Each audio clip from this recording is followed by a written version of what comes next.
तो इसलिए मैं श्रीमद् भागवत से एक प्रसंग ले रहा हूँ। श्रीमद् भागवत के भगवान ऋषभ देव की शिक्षा है, उसमें से आज मैं कुछ समझाने का प्रयास करूँगा। लेकिन कुछ भी कहने से पहले शिष्ट परंपरा है मंगलाचरण से आरंभ करना चाहिए। तो हम मंगलाचरण से आरंभ करेंगे। आप में से अनेक लोग मंगलाचरण के श्लोकों को जानते होंगे, आप मेरे साथ गा सकते हैं। ओम ज्ञानतिमिरान्धस्य ज्ञानाञ्जनशलाकया चक्षुरुन्मीलितं येन तस्मै श्रीगुरवे नमः। श्रीचैतन्यमनोभीष्टं स्थापितं येन भूतले स्वयं रूपः कदा मह्यं ददाति स्वपदान्तिकम्। वन्देऽहं श्रीगुरो श्रीयुतपदकमलं श्रीगुरून् वैष्णवांश्च श्रीरूपं साग्रजातं सहगण रघुनाथान्वितं तं सजीवं साद्वैतं सावधूतं परिजनसहितं कृष्णचैतन्यदेवं श्रीराधाकृष्णपादान् सहगण ललिता श्रीविशाखान्वितांश्च नमो विष्णुपादाय कृष्णप्रेष्ठाय भूतले श्रीमते भक्तिवेदान्त स्वामिनिधि नामिने। नमस्ते सारस्वते देवे गौरवाणी प्रचारिणे निर्विशेष शून्यवादी पाश्चात्य देश तारिणे।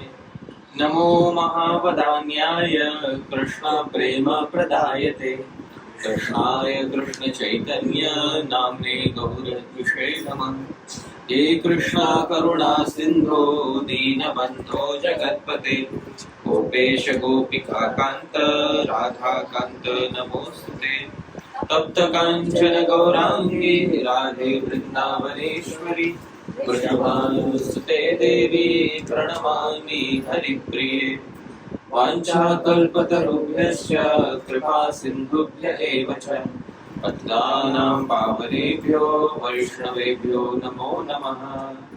जय श्री कृष्ण चैतन्य प्रभु नित्यानंद श्री अद्वैत गदाधर श्रीवासादि गौर भक्तवृंद। हरे कृष्णा कृष्णा कृष्णा हरे हरे हरे राम राम राम हरे हरे। प्रभुपाद की जय।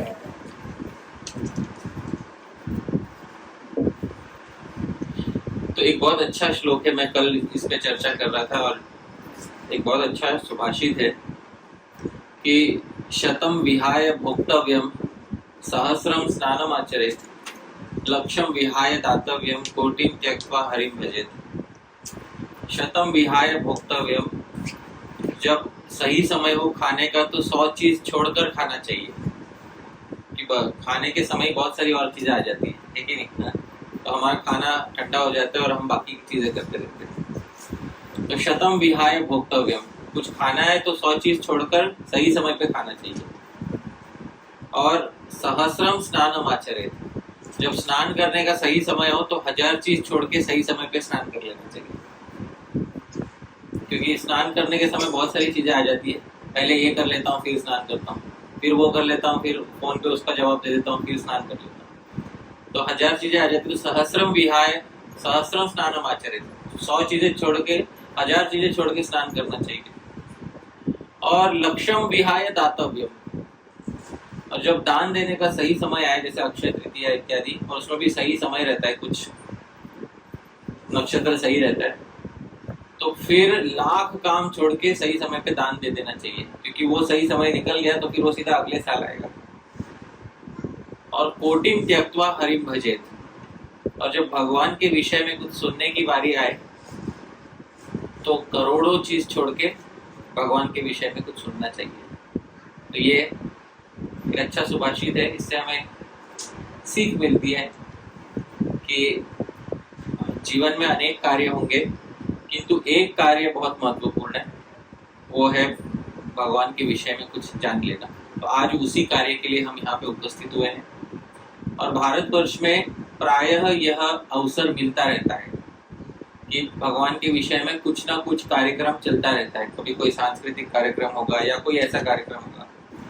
उन भारतीयों से पूछना चाहिए जो भारत में नहीं रहते। आप समझ रहे हैं?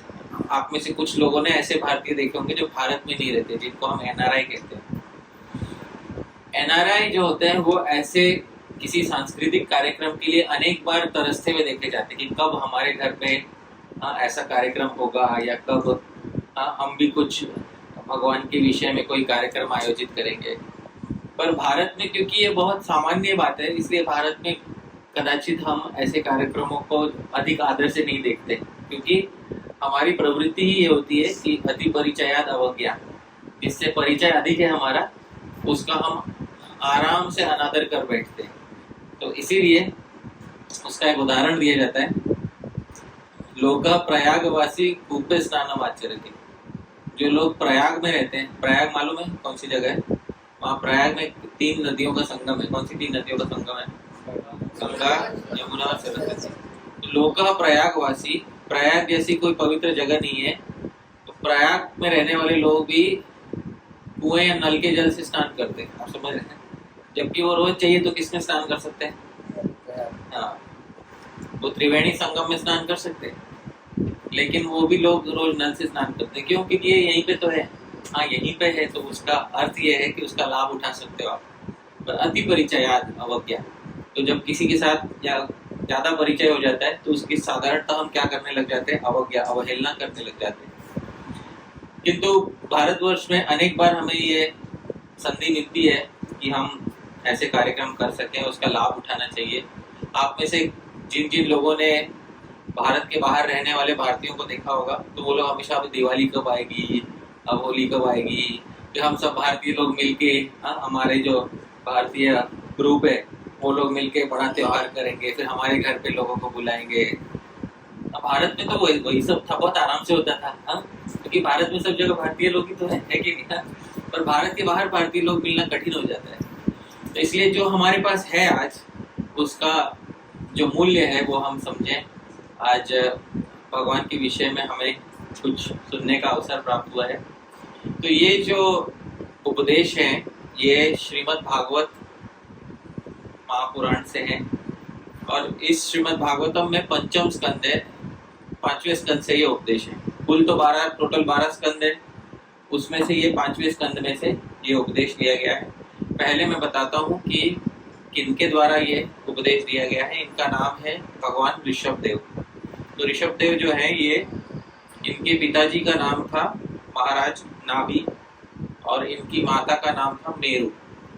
तो नाभि इनके पिता का नाम था, माता का नाम था मेरु, और ये यज्ञ के द्वारा प्राप्त हुए थे। जब भगवान, इनके पिताजी और माता ने भगवान का यज्ञ करके, भगवान को सामने प्रकट करके पुत्र मांगा था, तो बोले आप जैसा पुत्र चाहिए, तो वह मेरे जैसा कोई नहीं होता, मैं स्वयं ही पुत्र बन के आ जाता हूँ। मेरे जैसा मतलब कौन होगा? तो मैं स्वयं ही पुत्र बन के आ जाता हूँ। इसलिए मेरु देवी के गर्भ में नाभि महाराज उनके पिता हुए, भगवान ऋषभदेव वहां से प्रकट हुए। भगवान ऋषभदेव, क्योंकि नाभि महाराज और मेरु देवी क्षत्रिय कुल में है, तो क्षत्रिय कुल में भगवान उत्पन्न हुए थे। लेकिन भगवान ने बचपन से जो है उनके जीवन में परमहंसों का चरित्र दिखाया। परमहंस किसको कहते हैं?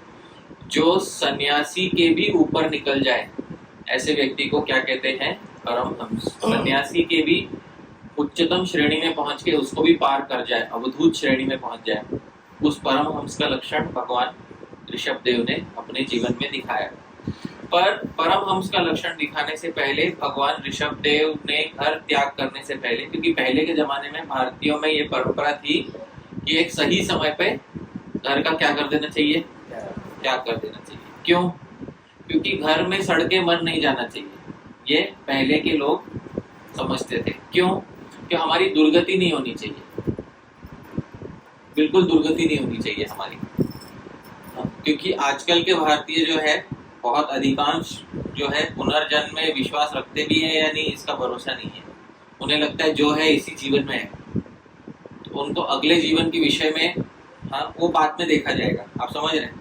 तो बाद में देखा जाएगा करके इस जीवन के कर्म खराब कर लेते हैं, और फिर अगला जीवन जो है वो बहुत बेकार हो जाता है। इसलिए इस जीवन के कर्म अच्छा रखना और इस जीवन में आध्यात्मिकता होना वो बहुत आवश्यक है। वो ना होने पे अगला जीवन खराब होने का बहुत अच्छा, अगला जीवन खराब हो जाए इसका बहुत बहुत ज्यादा इसकी संभावना है।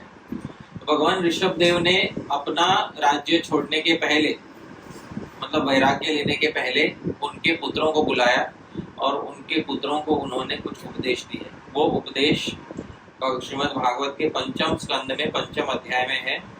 श्री ऋषभ देव जी ने जो उपदेश दिए उनमें जो 18 मुख्य उपदेश हैं वो मैं यहाँ पे बता रहा हूँ। उनमें आप सबको कागज होगा हाथ में, कागज में सबसे पहले पन्ने पे श्री लिखा हुआ है। जहाँ पे श्री लिखा है वो पहला पन्ना है, क्योंकि श्री मंगल का शब्द होता है, इसलिए मंगलवाची शब्द है। वहां से हम शुरू करते हैं। मेरे पीछे पीछे कहिए। ऋषभ उवाच नायं देहो देह भाजां त्रिलोके कष्टान् कामान् अर्हते विड्भुजां ये तपो दिव्यं पुत्रकायेन सत्वं शुद्धेद्यस्मात् ब्रह्म सौख्यं त्वनन्तम्।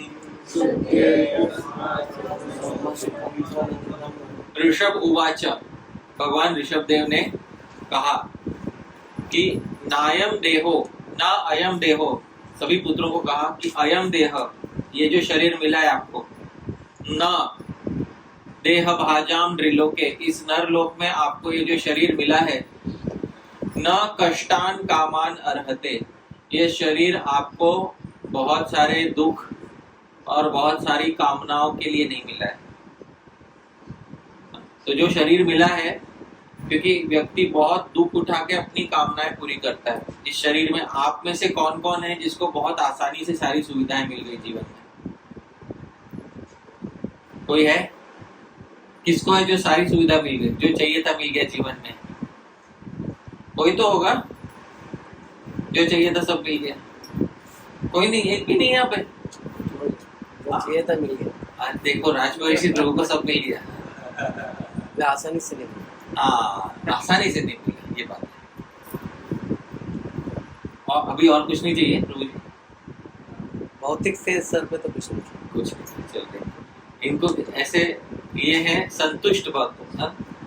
भगवद गीता में भगवान कहते हैं संतुष्टो ये न केनचित्, जो कुछ मिल गया उसपे संतुष्ट। बाकी हम लोगों की स्थिति तो वैसी नहीं है कि नहीं? हम लोगों की इच्छाएं पूरी नहीं हुई है, पर मनुष्य देह उसके लिए नहीं बना था, क्योंकि इच्छाएं सीमित है या असीमित है? और मनुष्य देह सीमित है या असीमित है? तो जो वाहन ही सीमित है उसमें असीमित इच्छाओं का बोझ ढो के हम कैसे चल सकते? तो शरीर जो है इसके लिए नहीं बना है। शॉर्ट एंड स्वीट बता देते हैं, शरीर इसके लिए नहीं बना है। तो फिर किसका शरीर बना है इच्छाएं पूरी करने के लिए? तो बोलते बीड़ भुजाम, ये जो रास्ते पे कचरा खाते हैं वो जानवर इत्यादि जो है, पशु पक्षी इत्यादि जो है, उनका शरीर इच्छा पूर्ति के लिए बना है, आपका शरीर नहीं।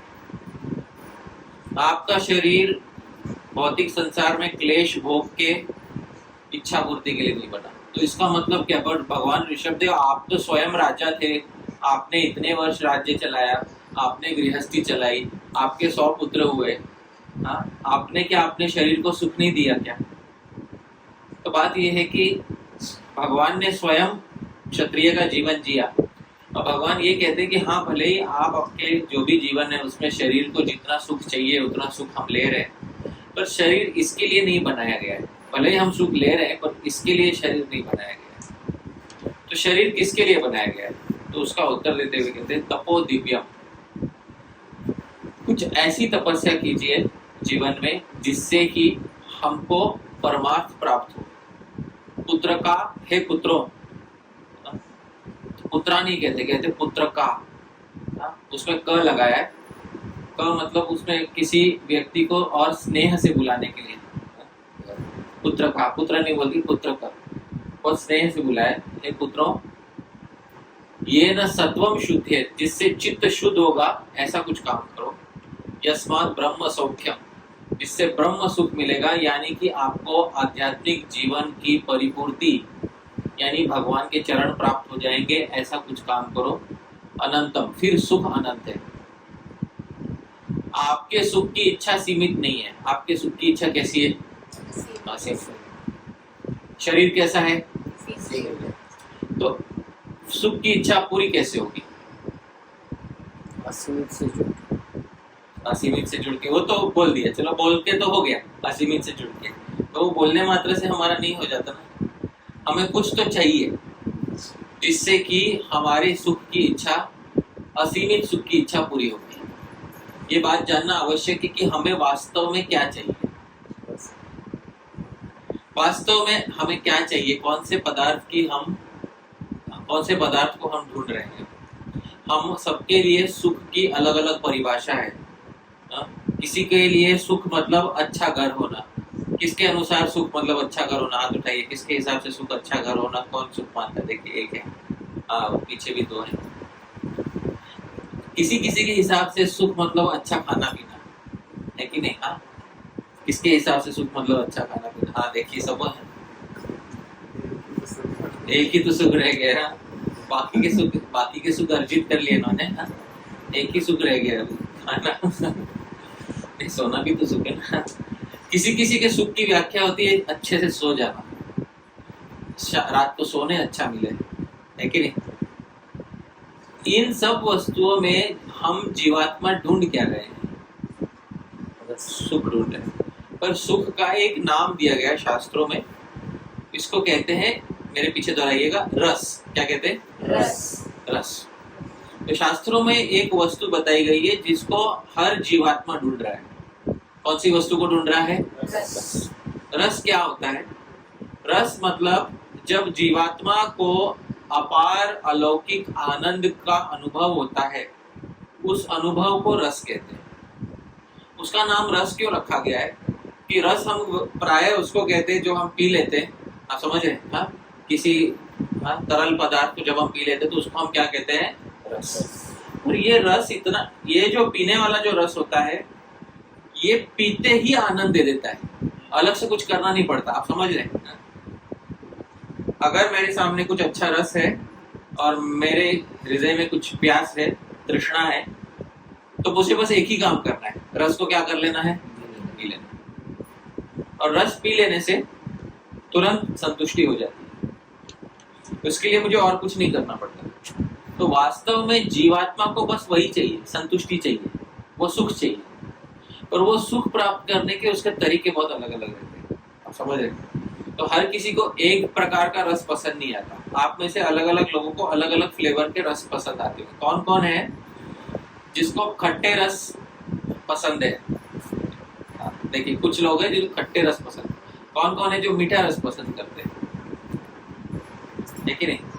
और कौन है जिसको कटु या थोड़ा सा तीखा रस पसंद है? तीखा भी पसंद। कौन कौन है जिसको तिक्त कड़वा रस पसंद है? कोई भी नहीं होगा। डायबिटीज की बात पसंद आता है? अच्छा नहीं, कड़वा किसको पसंद है? आपको पसंद है? कौन सा? आंवला।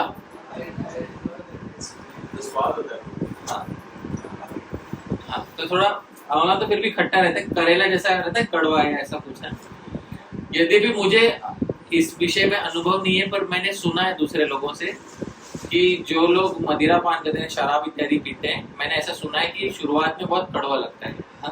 अब ये मुझे नहीं पता, पर उन लोगों को धीरे धीरे उसमें क्या आने लगता है? रस आने लगता है कि नहीं? तो जीवात्मा को एक प्रकार का रस जो है, हर जीवात्मा को नहीं पसंद है, अलग अलग प्रकार के रस पसंद है। अच्छा, रस में भी क्या है कि जैसे किसी ने बोला मुझे मीठा पसंद है, तो उसको बोले आज से आप सिर्फ मीठा ही रस पीजिए, तो भी वो 2-3 दिन तो पी लेगा, उसके बाद बोलेगा मुझे बदल के दो, मुझे ये पसंद नहीं है।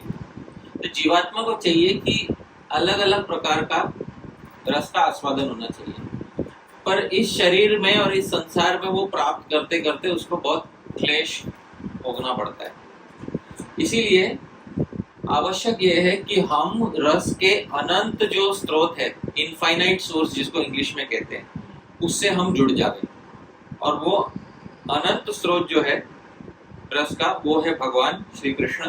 तो भगवान श्री कृष्ण से जुड़ जाने का अर्थ क्या है? भगवान के साथ हमारा कुछ संबंध हो जाना।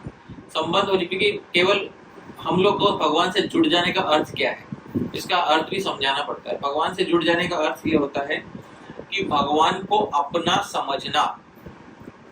भगवान हमारे कौन है?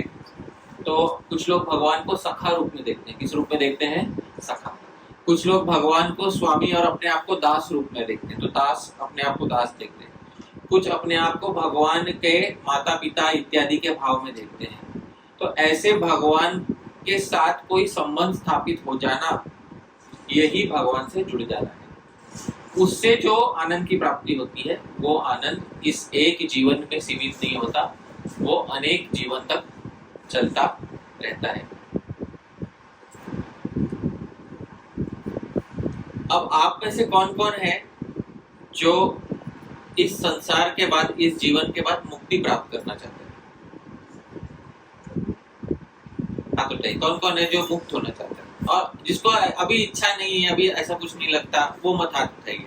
तो जिसको लगता है कि हाँ मुझे मुक्त होना है, सच में लगता है कि बस हो गया, एक दो तीन है, देखिए बाकियों ने हाथ नहीं उठाया है कि नहीं। इसका अर्थ ये है कि हमारे हृदय में जो इच्छाएं हैं वो अभी तक पूरी हुई नहीं है। और जब इच्छा पूरी नहीं होती है तो व्यक्ति उसको पूरा करने का प्रयास करता है। एक बहुत महान कवि हुए संस्कृत में, उनका नाम था भर्तृहरि। वो बोलते, भोगा न भुक्ता वयमेव भुक्ता। हमने भोगों को नहीं भोगा, भोगों ने हमको भोग लिया। हम समझ रहे हैं? बहुत बड़ा अंतर है। हम समझते कि हम किसी चीज को भोग रहे हैं, एंजॉय कर रहे हैं। हमने उसको एंजॉय नहीं किया, उसने हमको कंज्यूम कर लिया। क्योंकि वो चीज बूढ़ी नहीं हो रही है। बूढ़ा कौन हो रहा है? हम लोग हो रहे हैं। तृष्णा न जीर्णा वयमेव जीर्णा। हमारी प्यास पुरानी नहीं हुई, हम पुराने हो गए, हम बूढ़े हो गए। तो भर्तृहरि कहते हैं इस बात को। तो इसको इंग्लिश में किसी ने बहुत अच्छी तरह से बताया है कि the things you own end up owning you। ये बात बहुत सही है। किसी को लगता है मेरा बहुत बड़ा घर हो, जिसका छोटा घर होता है ना, उसको लगता है मेरा बहुत बड़ा घर हो। जब उसका बहुत बड़ा घर हो जाता है ना, उसके बाद जब वो अपने खुद के घर को साफ करने के लिए 2 घंटा बिताता है, तब समझ में आता है कि घर ने कैसे उसके ऊपर कब्जा जमा लिया। आप समझ रहे हैं? उसको लगता है मैं घर का मालिक हूँ। घर का मालिक कुछ नहीं, घर उसका मालिक है। आप समझ रहे हैं? वो घर का मालिक नहीं, उसको ये भ्रम हो गया है कि वो घर का मालिक है।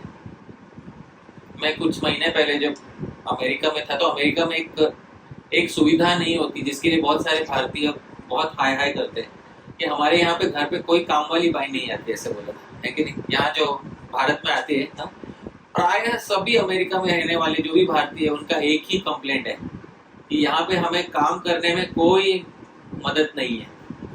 अच्छा, घर भी भारत जैसा छोटा घर नहीं होता। घर एकदम बड़े बड़े घर होते हैं, एकदम बड़े डुप्लेक्स जैसे घर होते हैं ना, जैसे कि 1 फ्लोर हो गया, ऐसे 2 फ्लोर जितने, ऐसा बड़ा घर लेकर आप मान लीजिए आपको आज इतना बड़ा घर दे दिया जाए, इतना बड़ा घर आपको दे दिया जाए डुप्लेक्स, ये पूरा फ्लोर जितना है, 1 फ्लोर नहीं 2 फ्लोर जितना घर दे दिया जाए, उसके बाद आपको बोलेंगे ये घर आपका होगा, आप सुख से ले लो, आपको फ्री में दिया जा रहा है। आप में से कितने लोग हंसते हंसते स्वीकार कर लेंगे? सब लोग कर लेंगे। लेकिन रोज साफ करना है। एक भी दिन ऐसा नहीं होना चाहिए कि पूरा कॉर्नर टू कॉर्नर रोज साफ करना पड़ेगा। और वो नहीं, उसके लिए हम काम वाली रख लेंगे। नहीं, वो नहीं, आपको खुद को करना है। तो वो क्लेश हो जाएगा ना बहुत भारी। तो मैं एक जगह पर गया जहाँ पर एक व्यक्ति थे जो माइक्रोसॉफ्ट में इंजीनियर बने, मतलब सीनियर इंजीनियर बन के काम कर रहे थे। तो वो जब घर पे आए तो मैंने देखा वो घर पे बर्तन मांज रहे थे। मैंने कहा, आप माइक्रोसॉफ्ट में सीनियर इंजीनियर हो, आप घर पे बर्तन क्यों मांज रहे हो? तो बोले यहाँ पर गूगल का सीईओ भी होगा तो भी वो घर पे जाके बर्तन मांजना पड़ेगा, क्योंकि वो बर्तन मांजने के लिए कोई है नहीं वहाँ। आप समझ रहे? तो भोगा ना भुगता वयमेव भुक्ता। हमने भोगों को नहीं भोगा, भोगों ने हमको भोग लिया, बात ये है। और वो करने के बाद भी हमारी इच्छा पूरी नहीं हुई। और जिसके हृदय में ना जब तक वो आशा बंधी रहती है कि हमारी इच्छा पूरी होगी, आगे पूरी होगी, आगे पूरी होगी, तब तक व्यक्ति प्रायः आध्यात्मिक जीवन की ओर मुड़ के नहीं देखता है। व्यक्ति आध्यात्मिक जीवन की तरफ कब देखता है मालूम है? जब वो सब जगह से हार जाता है। अभी तक हम लोग हारे नहीं है, बात ये है, अभी तक हम लोग हारे नहीं है। शायद कदाचित कुछ लोग हम में से इस जीवन में नहीं हारेंगे, है ना। एक सूरदास जी ने बहुत अच्छा कविता लिखा था, उसको कहते हैं हारे को हरिनाम। बहुत अच्छा कविता है, हारे को हरिनाम। तो उसमें उन्होंने बोला है अपबल तपबल और बाहुबल, चौथो है बलदाम, और जिसके ये सब बल छिन गए उस हारे को हरिनाम। आप समझ गया? तो अपबल, अपबल मतलब अपनी बुद्धि का बल। कुछ लोगों का अपनी बुद्धि के बल पे विश्वास होता है। तपबल, कुछ लोगों का अपने तपस्या के बल पे विश्वास होता है। और बाहुबल, किसी को अपने बाहुबल यानी अपने फिजिकल स्ट्रेंथ पर विश्वास होता है। और ये कोई बल नहीं तो चौथो है बलदाम, और चौथा किसी के पास, दाम किसको कहते हैं मालूम है? पैसे को कहते हैं। चौथा किसी के पास ये बल होता है। और जिसके छिन गए ये सारे बल, उस हारे का एक ही बल होता है। कौन सा बल होता है? हरिनाम।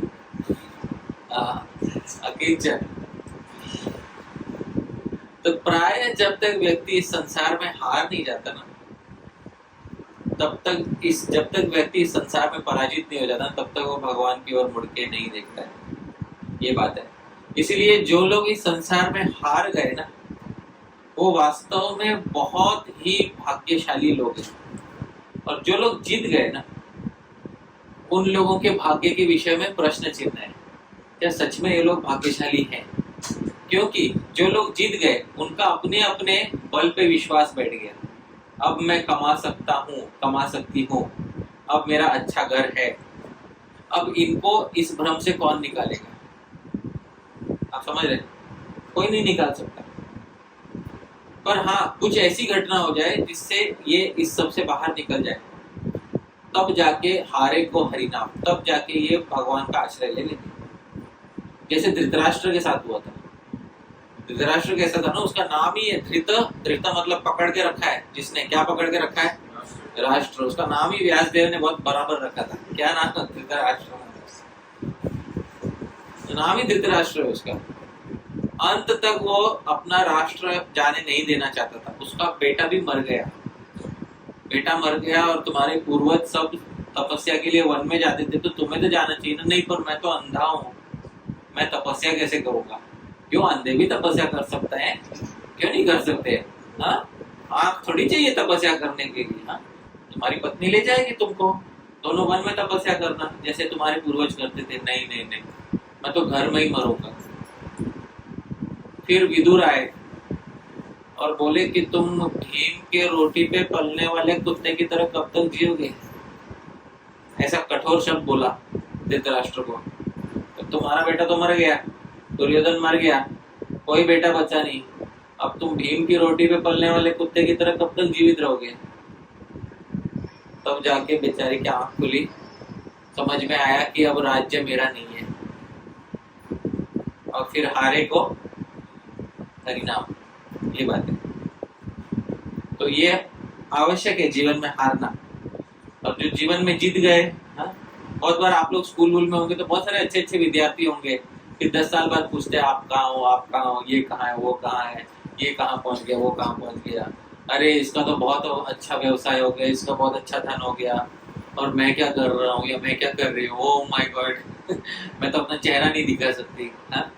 तो ये जो भावना आ जाती है हमारे मन में कि भाई दूसरों से हम हार गए, तो उसका मतलब ये है कि वो सौभाग्य है। क्योंकि जो इस संसार में जीतता जाता है उसका अपने अपने बल पे विश्वास बैठता है, और वो विश्वास अंत तक हिलता नहीं है। और अंतिम क्षण में जब एक साथ सब छीन लिया जाता है, हमें उस क्षण की कल्पना भी इस समय नहीं हो सकती। हमें लगता है मृत्यु मतलब क्या होगा, हमारी आंख बंद होगी और हमारी चेतना चली जाएगी। बस हमें यही लगता है मृत्यु के विषय में। थोड़ा कष्ट होगा, हमारी आंख बंद होगी, हमारी चेतना चली जाएगी, है ना। पर मृत्यु वो नहीं होते। मृत्यु केवल उसको, जीव को उसका भय नहीं होता है। जीव को किस चीज का भय होता है मृत्यु में? सब छीन जाएगा। हाँ, जिस चीज पे हमारी सत्ता है वो सब एक झटके में छीन लिए जाने का, और आगे क्या मिलेगा कुछ पता नहीं, उसका भय होता है। आप समझ रहे हैं? ये वो भय बहुत होता है जीवात्मा को। जिस हाथ पैर इंद्रियों से हमने सब पूरा दुनिया को कंट्रोल किया हमने, वही हमसे छीन लिया जाएगा। मतलब इसका मतलब हमारे शरीर के हाथ पैर आंख ये अब हमारे नहीं होंगे। भाई सब एक झटके में एक एक करके छीन लो। नहीं, एक एक करके नहीं, एक साथ छीन लिया जाएगा। तब वो जब समय आता है, वो समय बहुत भयावह होता है ऐसे जीव के लिए जो भौतिक संसार में बहुत सफल होता है। आप समझ रहे हैं? और भौतिक संसार में जो थोड़ा असफल होता है, उसने भगवान की शरण ले रखी है, उसके लिए फिर कोई ज्यादा कठिन नहीं होता। इसलिए मनुष्य जीवन, इसलिए ऋषभदेव बोले, कष्ट करने के लिए और कामों की पूर्ति के लिए नहीं बना है। कुछ ऐसी तपस्या करो कि इससे निकल जाओ। यदि बुद्धिमान हो तो इससे निकल जाओ। अब कैसे निकले, अगले श्लोक में बताते हैं, मेरे पीछे गाइएगा। महत् सेवां द्वार माहुर्विमुक्ते तमो द्वारं योषितां संगी संगम महान्तस्ते समचित्ता प्रशान्ता विमन्यमः सूरिदस्साधवो ये।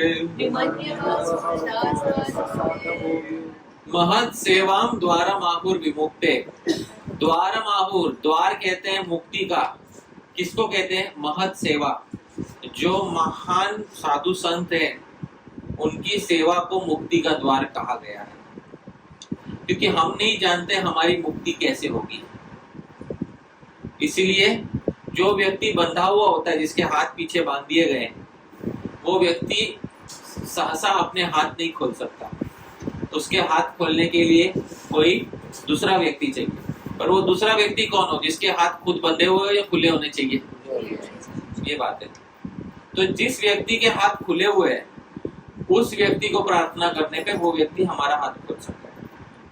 महत् सेवा, कोई ऐसा व्यक्ति जो जीवन मुक्त हो, मतलब जिसको मुक्ति प्राप्त हो चुकी हो, ऐसे व्यक्ति की सेवा करने से वो हमें मार्ग दिखा सकता है। महत् सेवाम द्वारमाहुर विमुक्ते। द्वार कहते हैं मुक्ति का, महान लोगों की सेवा को। महान लोगों की सेवा में क्या होता है? जब हम महान, पहले तो किसको कहते हैं वो भी बताएंगे बाद में, क्योंकि हम आजकल हमारे महान का मतलब वो हो गया कि भाई जिसको बहुत सारे लोग जानते पहचानते वो महान हो गया। हम हमारी व्याख्या बहुत टेढ़ी है आजकल। महान मतलब जिसको बहुत सारे लोग टीवी पे जानते पहचानते वो महान हो गया। महान का अर्थ वो नहीं है। महान का अर्थ ये है कि वो तपोवृद्ध है, ज्ञान वृद्ध है, वयोवृद्ध है।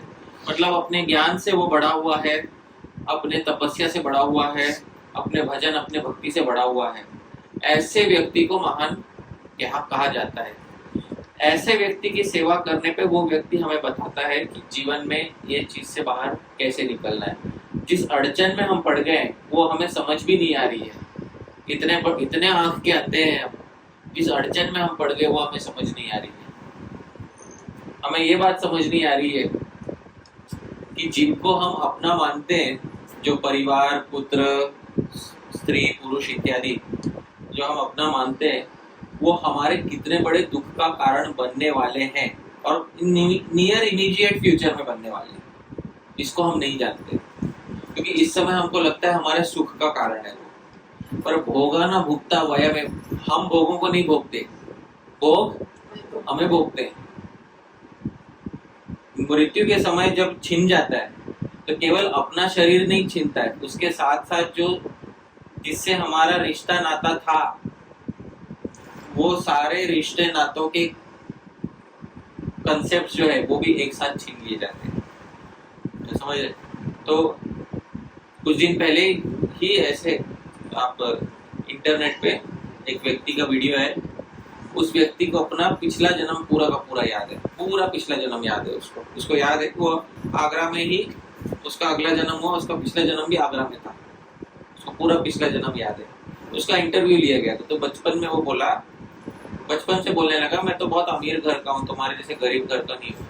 अपने माँ बाप को बोलने लगा मैं अमीर घर का हूँ, तुम्हारे जैसे गरीब घर का नहीं हूँ। तो जब वो लोगों को, माँ बाप को लगा बड़बड़ा रहा है, पागल की तरह बात कर रहे हैं, छोटा बच्चा होगा। जब और 4-5 साल का हुआ तो बोला मेरा दुकान है यहाँ पे आगरा में, आगरा शहर में दुकान है, वहाँ पे मैं तुम जैसे गरीब ना, हमारी गाड़ी है, बंगला है मेरा, तुम्हारे जैसे गरीबों की तरह नहीं रहता मैं। तो माँ बाप बोले कहाँ दुकान है तेरा? फिर वो उसको लेकर गए वहाँ पे, हाँ उसने दिखाया ये मेरी दुकान है। उसके बाद देखो उसके अंदर उसकी पत्नी बैठी, उसने पत्नी को बुलाया, उसने सब बताया ये मेरी पत्नी पिछले जन्म में ये मैं इसका मालिक था, और ये दुकान तो केवल इलेक्ट्रॉनिक्स का दुकान था, उसके साथ साथ चोरी का काम भी करता था। चोरी का मतलब स्मगलिंग का, सोना चांदी स्मगलिंग का काम करता था। उस स्मगलिंग में किसी के साथ उसका दुश्मनी हो गया तो किसी ने उसको गोली से मार दिया। तो जो उसको गोली से मारा था, तो जहाँ उसको मारा था अगले जन्म में भी उसका वहाँ निशान था, वो दिखाया उसने। तो बीबीसी ने उसका इंटरव्यू लिया, सब इंटरव्यू लिया उसका। तो आप चाहिए तो आप इंटरनेट पे देख सकते हो, उसका नाम था टीटू सिंह नाम है उसका, इसका इंटरव्यू आज भी है। हाँ सुरेश वर्मा, टीटू सिंह नाम है उसका। तो वो उसको पिछला जन्म पूरा याद है उसको, पूरा पक्का एकदम। पिछले जन्म के घर गया, घर जाके छोटा बच्चा बोले ये मेरे पिछले जन्म की पत्नी है ये। तो पत्नी ने पूछा कि जिस दिन तुम मरे उसके एक दिन पहले हम क्या कर रहे थे, बस सवाल पूछा। तो कुछ नहीं, मेले में गए थे, तुम जलेबी खा रहे थे कार के ऊपर, कार की डिक्की के ऊपर बैठ के, मैंने जलेबी खा रहे थे, मैंने खरीद के दिया। तो उसको यकीन हो गया कि ये मेरा पति है पिछले जन्म का। हाँ, घर का सोना कहाँ छुपा के रखा है वो भी सब बताया उसने। तो ये मतलब क्या है ना, लोगों को लगता है ऐसा कुछ होता नहीं है। तो जब प्रत्यक्ष प्रमाण आता है ना सामने, तो लोगों के नीचे से फिर जमीन हिल जाती है। ओ मतलब हमारा अगला जन्म होगा, हाँ अवश्य होगा, क्यों नहीं होगा। ये जन्म भी तो हुआ है ना, इससे पहले भी आपका पिछला जन्म था, इसके आगे भी आपका अगला जन्म होगा, पर उसके लिए आपको थोड़ा तैयारी करना पड़ेगा। अगला जन्म अच्छा चाहिए या बुरा चाहिए? इससे अच्छा चाहिए या इससे बुरा चाहिए? इससे और अच्छा चाहिए। अरे वाह। तो इस जन्म में कुछ करना पड़ेगा या नहीं करना पड़ेगा? क्या करना पड़ेगा? हाँ, महान लोगों की सेवा करना चाहिए। महान लोग कौन है? जो लोग स्वयं जीवन मुक्त हो गए, जिनको सब रहस्य समझ में आ गया कि जीवन किस लिए मिला है, मनुष्य जीवन किस लिए मिला है, क्या करना है, इसका वास्तविक प्रयोजन क्या है मनुष्य जीवन का, जिसको समझ में आ गया, वो व्यक्ति बता सकता है कि रहस्य क्या है, इससे बाहर कैसे निकले। अधिकांश लोगों को जिज्ञासा ही नहीं होगी। एक दिन हम आ गए, एक दिन मर जाएंगे, बीच में जितने दिन फड़फड़ा रहे हैं उतना आनंद ले लो। ये जो है ना, ऋणम कृत्वा घृतम पिबेत यावत जीवेत सुखम जीवेत, जब तक जी रहे सुख से जियो। तो ऐसे नास्तिकों के मत से चलने वाले लोगों की कोई गति नहीं हो सकती। महत सेवा, महान लोगों की सेवा करेंगे तो वो बताएंगे, देखो भाई संसार को देखो, संसार को भोगने से पहले उसको दूर हट के देखो। जिस चीज को भोगना चाहते हो उसको पहले दूर हट के देखो। किसी ऐसे व्यक्ति को देखो जिसने वो भोगा है जो तुम भोग रहे हो, उस व्यक्ति को देखो, वो व्यक्ति सुखी है क्या। इससे पहले कि तुम उसमें गिरो, उस कीचड़ में गिरने से पहले तुम देखो जिस दूसरे व्यक्ति ने वो भोगा है। आप में से कौन कौन है जो विदेश जाना चाहता है? ना तो बताइए ना, ठीक है चलिए। तो किसी महान व्यक्ति की सेवा करने पे महान व्यक्ति बोलेगा, विदेश जाने से पहले जो विदेश गए हैं उनका जीवन देखो तो बहुत अच्छा है। नहीं, करीब से देखो, जो रोजमर्रा का जीवन होता है ना वो देखो। फिर जब करीब से देखेंगे तब पता चलेगा कि भाई सब कुछ बहुत अच्छा नहीं है, बिल्कुल नहीं है। फिर जब हम देखेंगे ऐसे लोगों का जीवन, तो कभी कभी कुछ लोग कंप्लेंट करते, काश मैं भारत में रहता, काश मैं भारत में रहती, मुझे कितने से मेरा पूरा परिवार वहां पर था, मालूम है, भारत में पूरा परिवार छोड़ के हम यहाँ पर आ गए, कितने लोगों ने सुना है जो विदेश में बसे लोग होते हैं, पूरा परिवार छोड़ के हम यहाँ पर आ गए। तो जिन लोगों ने वो भोग भोगा है उसको पहले देखो, तुरंत भोगने मत उतरो किसी वस्तु को। महत् सेवाम द्वारा माहुर विमुक्तेस। हाथी को चित्र दिखा के पकड़ा जाता है, आप समझ रहे हैं? किसी हाथी को फांसना होता है ना तो चित्र दिखा के पकड़ा जाता है। किसी हिरण को फांसना होता है ना तो आवाज से फंसाते हैं। वैसे किसी मनुष्य को फंसाना होता है ना तो सब चीजें एक साथ मिला के फंसाते हैं, क्योंकि मनुष्य बुद्धिमान होता है ना, इसलिए उसको थोड़ा सब चीजें एक साथ मिलाकर फंसाते हैं उसको। तो उसको हाँ सब अच्छा होगा, हाँ आप समझ रहे हैं? जब आप ये रास्ते पे जाते हैं ना गाड़ी पे, आप ऊपर एडवर्टीजमेंट देखते होंगे, जिसको बच्चा नहीं हो रहा है उसको बच्चा का हम क्या कहते हैं IVF से करा के देंगे, या फिर बच्चा हो जाने के बाद बच्चे का ये पाउडर, सब एडवर्टीजमेंट में बच्चे मुस्कुरा रहे और हंस रहे हैं। और जब आपका बच्चा हो जाता है तब आपको समझ में आता है साहब बच्चे मुस्कुराते नहीं है हर समय, है कि नहीं? हाँ, तो ये तो नहीं दिखाया था एडवर्टीजमेंट में। अगर एडवर्टीजमेंट में ये दिखाते कि बच्चा रात को 12 बजे रो रहा है, 2 बजे रो रहा है, 3 बजे रो रहा है, 4:30 बजे रो रहा है, हाँ, इतनी बार अगर कोई अलार्म बजे तो अलार्म ही तोड़ देगा आदमी, आप समझ रहे? पर हम बच्चा है ना, वो हमारा हम कुछ कर भी नहीं सकते। तब समझ में आता है अच्छा जिसको हम भोग समझते थे, हाँ, कि हम खुश होंगे इसके बाद, वो वास्तव में अपने साथ कितना दुख लेके आया है। तो ये कोई समझा कर देने वाला चाहिए। अज्ञानी जीव को ये समझ नहीं होती है, उसको लगता है हाँ मैं खुश हूँ, तो वो मूर्खता है। हाँ मैं खुश हूँ, उसके पीछे का दुख उसको दिखाई नहीं देता है। तो तमोद्वारम, और अगर दुर्गति को प्राप्त करना है तो उसका भी एक द्वार है, योषिताम संगी संगम। जो स्त्री पुरुष का संग करने वाले लोग हैं ना, उनके साथ उठना बैठना। मतलब जैसे आप पुरुष है तो कोई दूसरा पुरुष हो जो स्त्री का संग करता हो, और यदि आप स्त्री है तो कोई ऐसी स्त्री हो जो पुरुष का संग करते हो, तो ऐसे लोगों की संगति में बैठना जो है ना, ये अधोगति का नंबर 1 द्वार है। क्यों? क्योंकि भौतिक संसार में क्या है ना, लोगों को लगता है कि और क्या है, सब कुछ एक दूसरे, मतलब स्त्री और पुरुष का जो प्रेम है यही सबसे ऊंचा इस भौतिक संसार की उपलब्धि है। तो बात यह है कि तत्व से नहीं देखते।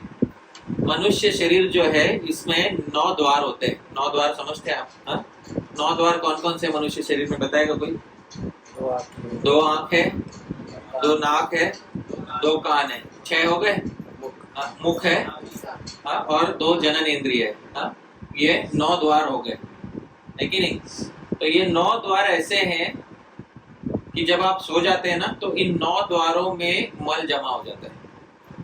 आप समझ रहे? बहुत घटिया शरीर है मनुष्य शरीर, अच्छा शरीर नहीं है। पहले के आचार्य शिव गोस्वामी बताते हैं, पहले के आचार्य जो तत्व जानते हैं ना, उनसे पूछना चाहिए मनुष्य शरीर कैसा होता है। तो बोलते हैं कोई भी शरीर ले लो, शरीर के बाहर जो है उसको अंदर कर दो और अंदर जो है उसको बाहर कर दो। आप समझ रहे? शरीर को उल्टा कर दोगे ना, जो शरीर के अंदर है उसको बाहर ले आओ और बाहर जो चमड़ा है उसको अंदर ले जाओ।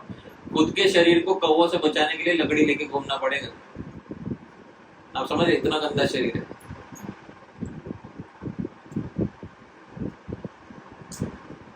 और वो शरीर में हमको बहुत आसक्ति है। क्यों? क्योंकि शायद इस व्यक्ति का शरीर वैसा नहीं होगा। आप समझ रहे हैं? ये भ्रम ये इस संसार का कारण है। शायद इस व्यक्ति का शरीर अच्छा होगा, इससे हम प्रेम कर लेते। ये भ्रम इस अधोगति का कारण है। आप समझ रहे? तो तमोद्वारम योषिताम संगी संगम। और जो व्यक्ति आके उसका गुणगान करते, अरे उसको देखा तुमने, आप समझ रहे? हाँ, तो ये अधोगति का द्वार है। ये जो है योषिताम संगी संगम। महान तस्चे, महान कौन है? साधु कौन है? समचित्ता, जिनका चित्त समतल हो गया, स्थिर हो गया, जिनका चित्त जो है नए इन सब भौतिक संसार के प्रलोभन से ऊंचा नहीं हो जाता। अरे अब मुझे ये चाहिए, अरे मुझे वो चाहिए। हाँ, हमारा चित्त ऊंचा हो जाता है जैसे कोई प्रलोभन आता है। तो समचित्ता, जिनका चित्त भौतिक प्रलोभन से ऊंचा नहीं होता, वो महान लोग होते हैं। विमन्यवः, जो क्रोध नहीं करते, सुहृद, सबके मित्र होते हैं। ऐसे साधु जो है उनकी सेवा करनी चाहिए। अगला श्लोक पढ़ते हैं, मेरे पीछे पीछे गाइए। ये वामईशे कृत सौहृदार्थम जनेषु देहं भरवार्तिकेषु गृहेषु जायात्मजरातिमत्सु न प्रीतियुक्तायावदर्थाश्च लोके।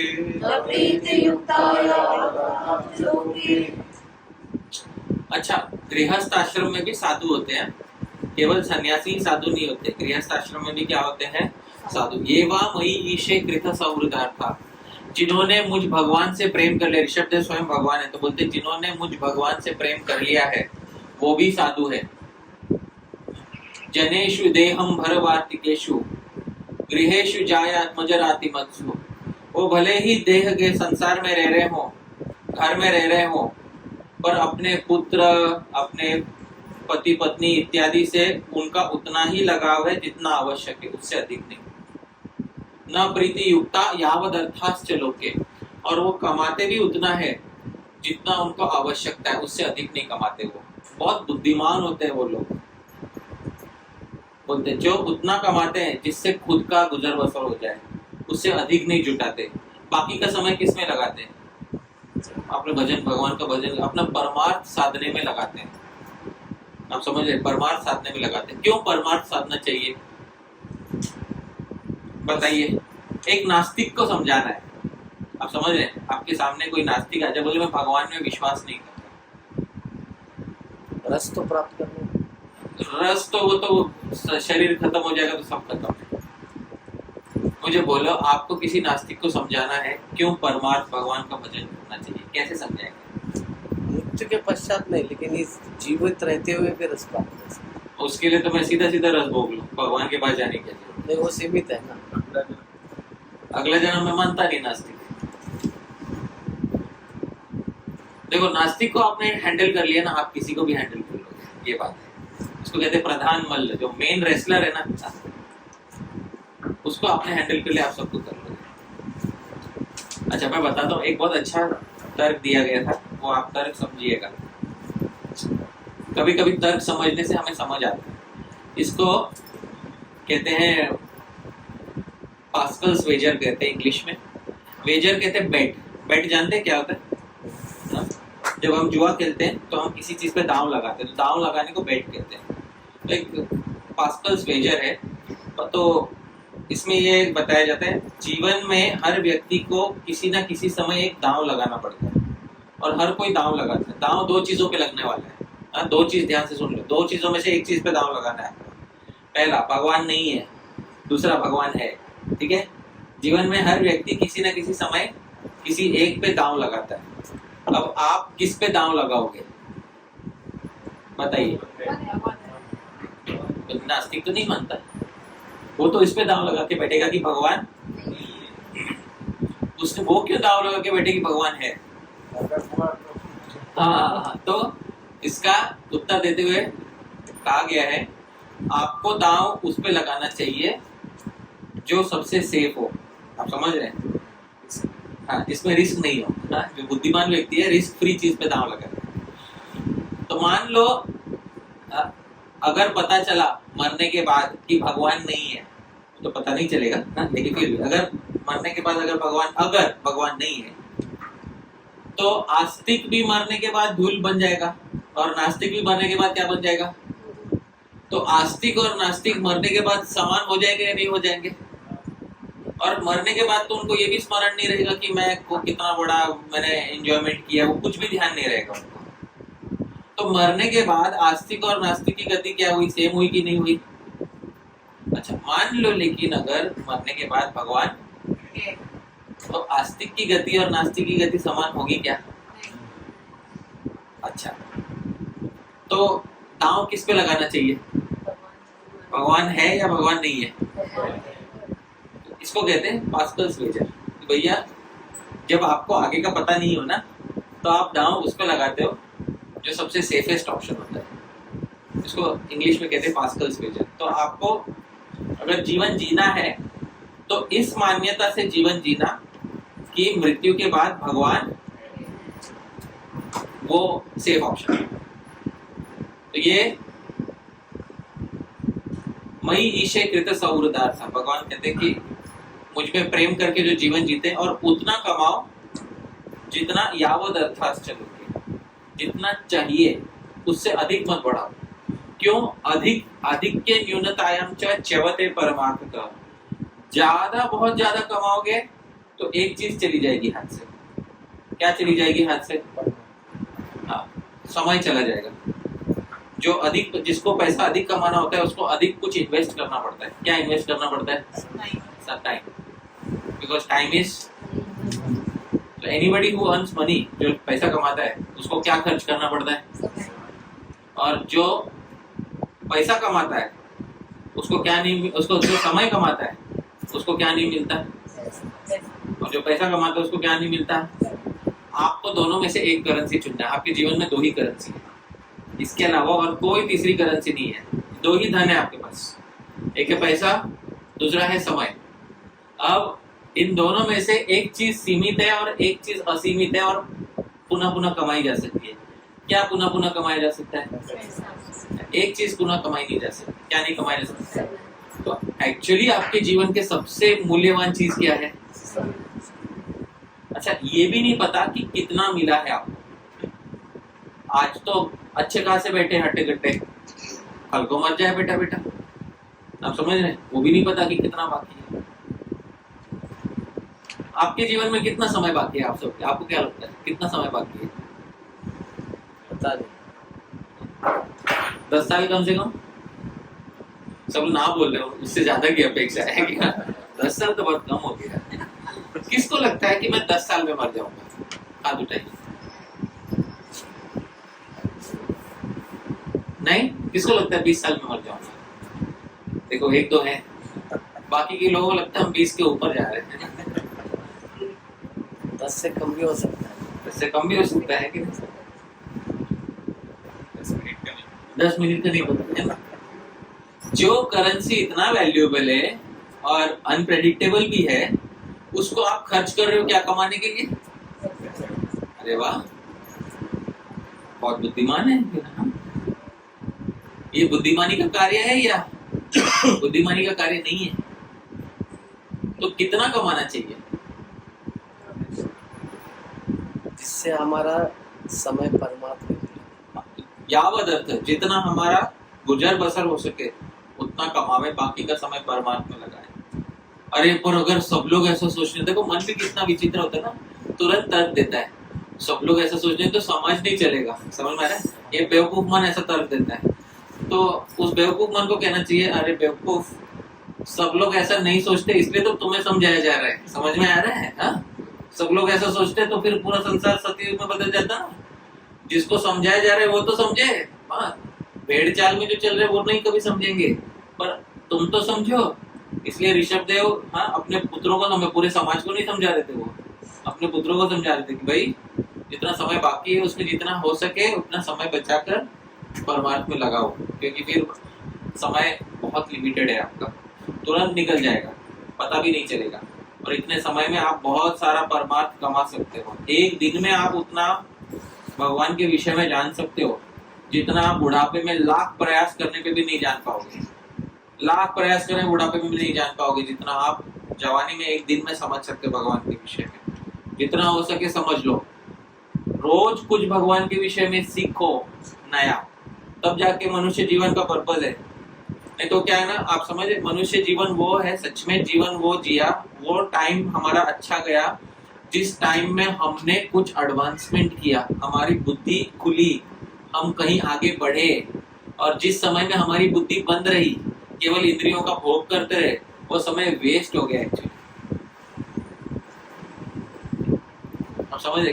किस किस को याद है पिछले साल हमने क्या क्या एंजॉयमेंट किया? पिछले साल सबसे बड़ा एंजॉयमेंट क्या किया आपने? हाथ उठा के बताइए।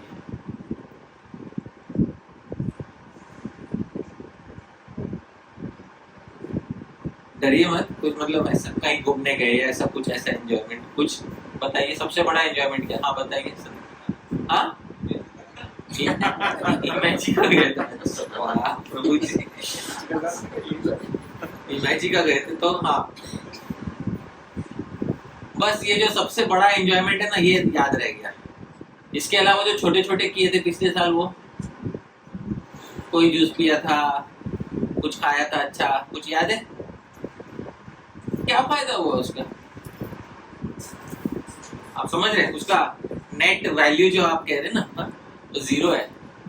आपने भोगों को भोगा या भोगों ने आपको भोगा? प्रश्न यही पूछ रहे हैं। हाँ? आपने भोगों को भोगा या भोगों ने आपको भोगा? अच्छा, उस समय का हम कुछ यूटिलाइजेशन कर सकते थे। क्या यूटिलाइजेशन कर सकते थे? हमारा कॉन्शियसनेस, हमारी चेतना कुछ आगे बढ़े, ऐसा कुछ कार्य हम कर सकते थे। पर वो कार्य यदि हमने नहीं किया तो हमारा समय वेस्ट हो गया।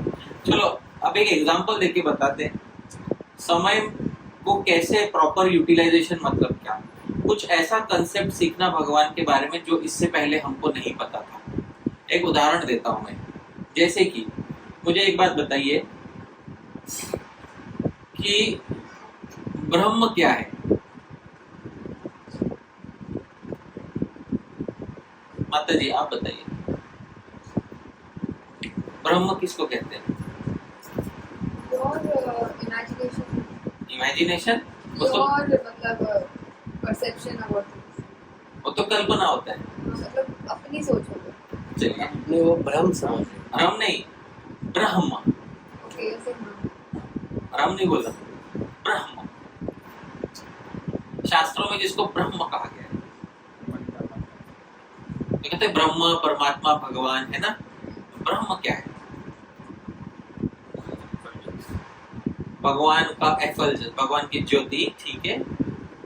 अभी ध्यान से सुनिएगा। ये समय इन्वेस्ट कर रहे हैं हम, किसी अच्छी चीज में इन्वेस्ट कर रहे हैं। सब लोग ध्यान से सुनिए। ब्रह्म क्या है? मेरे पीछे पीछे बोलिए। सर्वम सर्वम खलु खलु इदम इदम ब्रह्म, ब्रह्म, सर्वम खलु इदम ब्रह्म। जो सब कुछ दिख रहा है या नहीं दिख रहा है, सब कुछ क्या है? ब्रह्म। इसका मतलब क्या है? हमारे सामने जो वस्तु दिख रही है, जैसे कोई वस्तु उठा ली हमने, इस वस्तु के अंदर भी एक चीज समाई हुई है। क्या समाया हुआ है इसके अंदर? ब्रह्म। इस वस्तु के बाहर भी एक चीज है। क्या है? कौन सी चीज है? बोलिए। ब्रह्म। हाँ, ये वस्तु भी एक चीज की बनी हुई है। क्या चीज की बनी हुई है? बोलिए।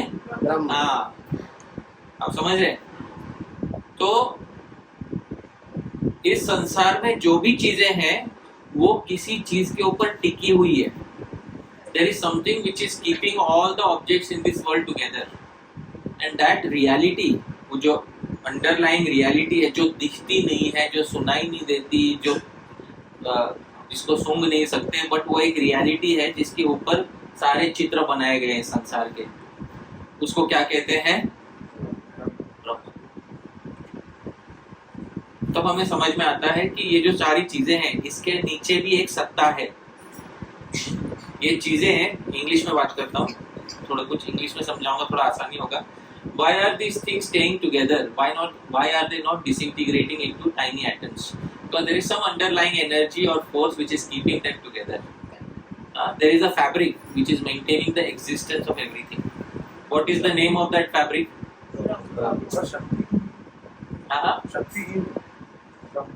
ब्रह्म शक्तिहीन नहीं मानते हम, ब्रह्म की शक्ति होती है। ये तो शक्ति तो है ब्रह्म की। हाँ, सही बात। वो साधक की दृष्टि से होता है। साधक की दृष्टि में उसको शक्ति दिखाई नहीं देती, पर वास्तव में ब्रह्म में शक्ति होती है। तो ये है। देखिए, अब हमें समझ में आ गया, कुछ ऐसी चीज समझ आई जो हमें इससे पहले नहीं पता थी। तो धीरे धीरे भगवान के विषय में और ज्ञान अर्जित करने से फिर हम आध्यात्मिक जीवन में आगे बढ़ सकते हैं। और इस संसार के जो विषय हैं, स्त्री पुरुष इत्यादि के विषय, ये ऐसे हैं कि 1 महीने बाद भी याद नहीं रहते। 1 साल बाद तो याद रखना दूर की बात है, और 10 साल पहले के तो बिल्कुल याद नहीं रहेंगे। आप समझ रहे हैं ना? तो इस समय जितना चाहिए, आवश्यकता है उतना, उससे अधिक समय बर्बाद नहीं करना चाहिए। ठीक है, एक अंतिम श्लोक करते हैं, फिर मैं पॉज करूंगा। आगे का श्लोक करते हैं।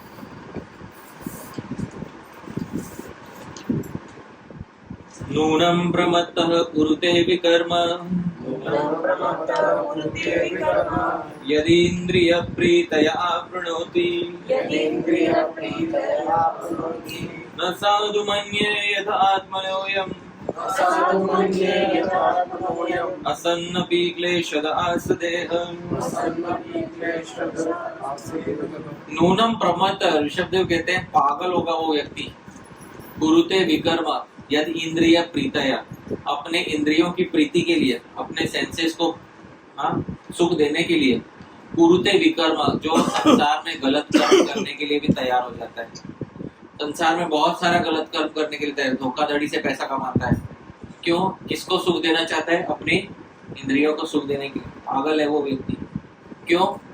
न साधु मन्ये, मैं ठीक नहीं मानता उसको। ऋषभदेव कहते बाकी लोग ठीक मानते होंगे, मैं नहीं ठीक मानता उसको। क्यों?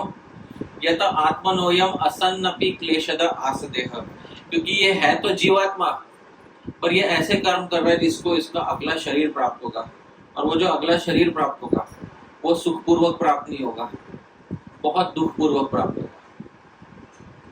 खास करके वो लोग जो गलत काम कर रहे हैं संसार में, बहुत दुखपूर्वक शरीर प्राप्त होगा। एक बात बताता हूँ, कुछ बातें बताता हूँ, ध्यान से सुनिएगा। दुष्कर्म करने से क्या क्या फल मिलता है मैं बताता हूँ। आप में से कौन कौन है जो चाहता है कि अगले जन्म में जो हमारे माता पिता हों, हमें अच्छे माता पिता मिले? बात बताइए।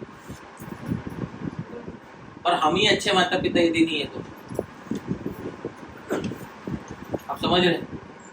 कुछ होते हैं ना, बच्चों को अच्छे से वो बड़ा नहीं करते, कुछ माता पिता छोड़ देते हैं, एकदम रास्ते पे छोड़ देते हैं। आप समझ रहे हैं? विकर्म क्यों छोड़ देते हैं? हम नहीं संभाल सकते, हमारी इंद्रियों की प्रीति में बाधा होगी, हम नहीं संभाल सकते। जो अपने बच्चों को ठीक से नहीं संभाल सकता उसको अगले जन्म में अच्छे माता पिता मिलने चाहिए? बोलिए हाँ या ना? अरे सब कॉन्फिडेंटली बोली तो सही, हाँ या ना? हाँ? नहीं मिलना चाहिए।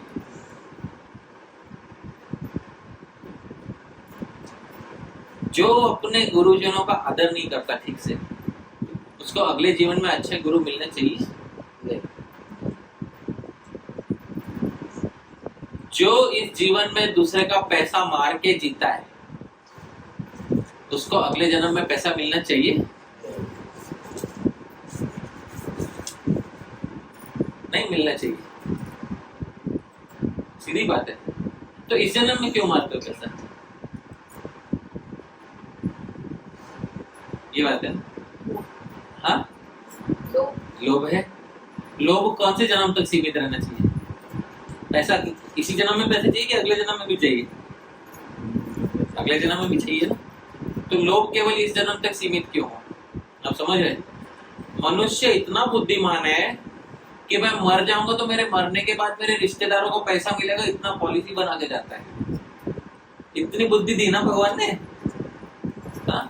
मैं मर जाऊंगा तो क्या कहते उसको? लाइफ इंश्योरेंस ना, टर्म इंश्योरेंस, टर्म प्लान। मैं मर जाऊंगा, मेरे मरने के बाद मेरे परिवार वाले भोगेंगे, और तुम मर जाओगे तो अगले जन्म में तुम भोगोगे, उसका इंश्योरेंस कौन कर रहे है? उसका टर्म प्लान कौन बना रहा है? उसका प्रीमियम भरो ना भाई। हाँ? अगले जन्म का चाहिए कि नहीं? क्या कहते हैं इंश्योरेंस का क्या मिलता है? वो क्लेम। हाँ, अगले जन्म का क्लेम चाहिए कि नहीं चाहिए? तो अगले जन्म में क्लेम करना है तो इस जन्म में प्रीमियम कौन भरेगा? खुद ही भरना है ना। इस आपके इंश्योरेंस का प्रीमियम कौन भर रहा है? आप ही खुद भर रहे हो ना। हाँ? तो वैसे ही अगले जन्म में किस किस को चाहिए कि अच्छे माता पिता मिले, अच्छा घर मिले, अच्छी सुविधाएं मिले और अच्छा गुरु मिले? आपको प्रीमियम कौन से जन्म में भरना है? इस जन्म भरना है।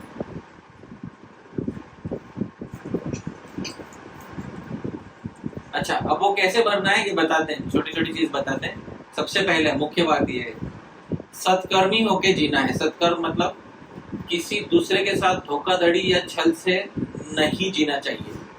जिसके साथ हम धोखाधड़ी करते, शास्त्रों में वचन है, उससे 10 गुना खींच लेने का अगले जन्म में प्राविधान है। जितने का आप धोखाधड़ी करो उससे 10 गुना ज्यादा खींच लेने का प्राविधान है। इसलिए किसी के साथ 1 रुपए का धोखाधड़ी नहीं करना चाहिए। दूसरी बात,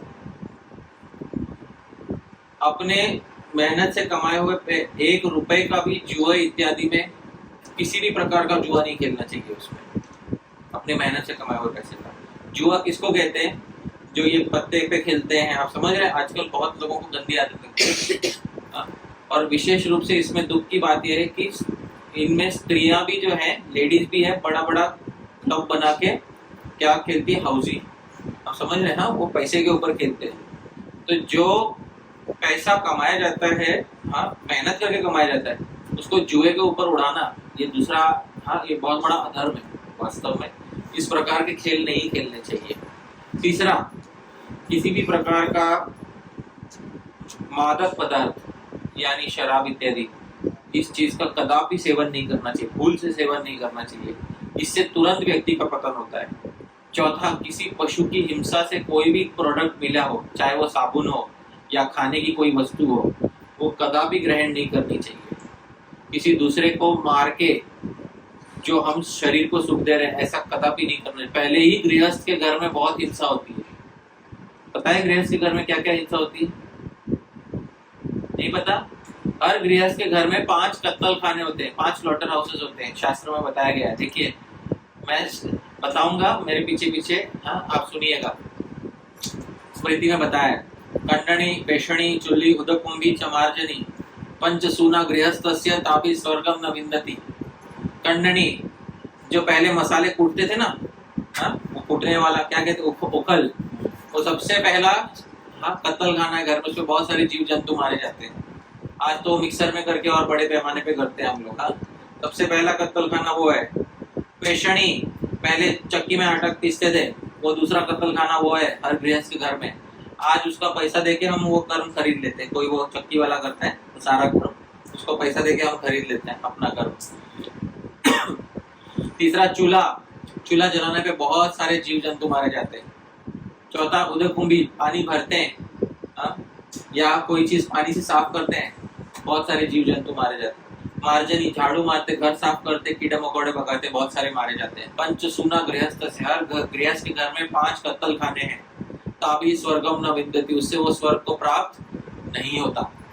आप में से कौन कौन गृहस्थी में, सबका घर है ना, हाँ? हर किसी के घर में 5 कत्ल खाने हैं पहले से ही।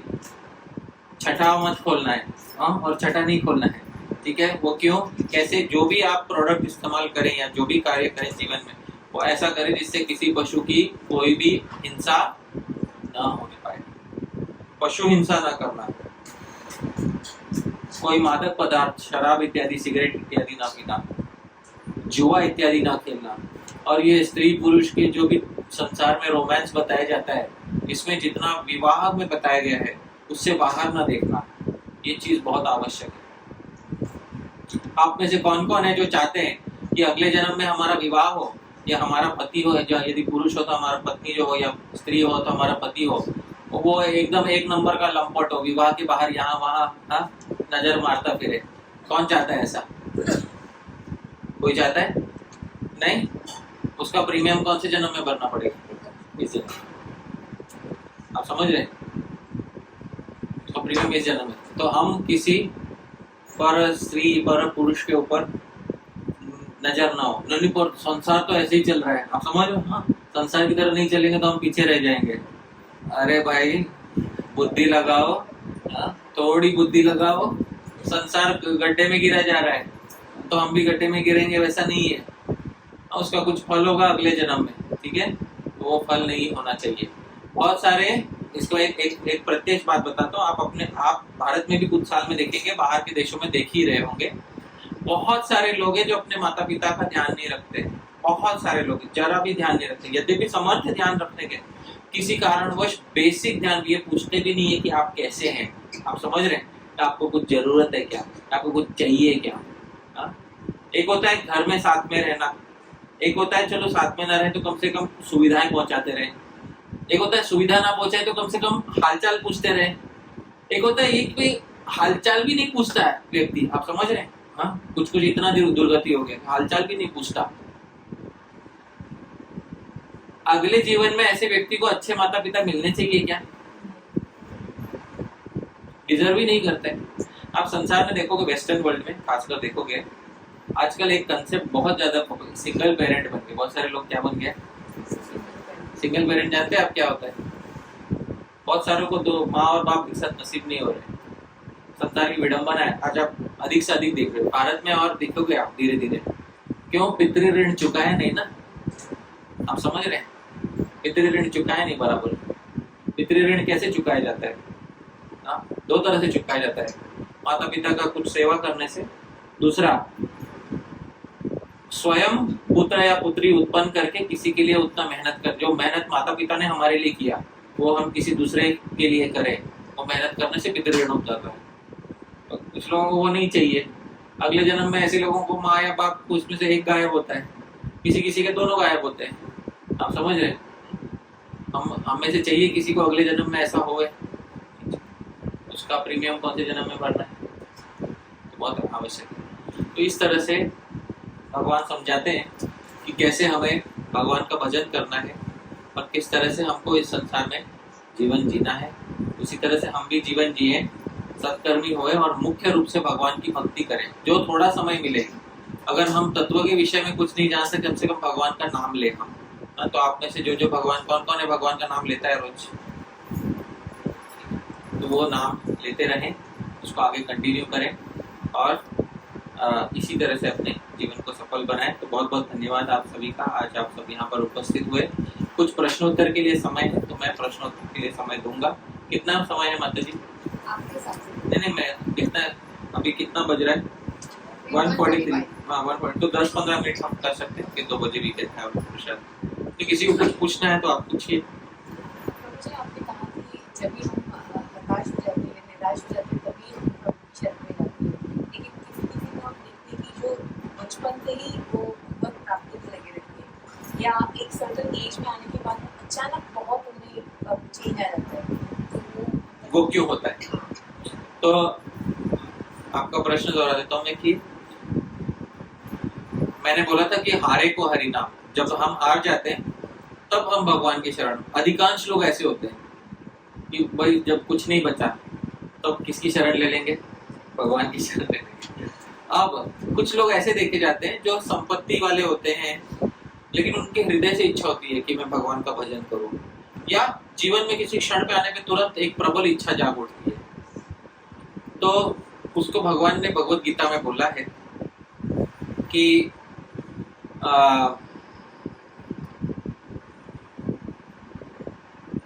यवशोऽपि सः, कौन सा श्लोक है? रियते यवशोऽपि सः।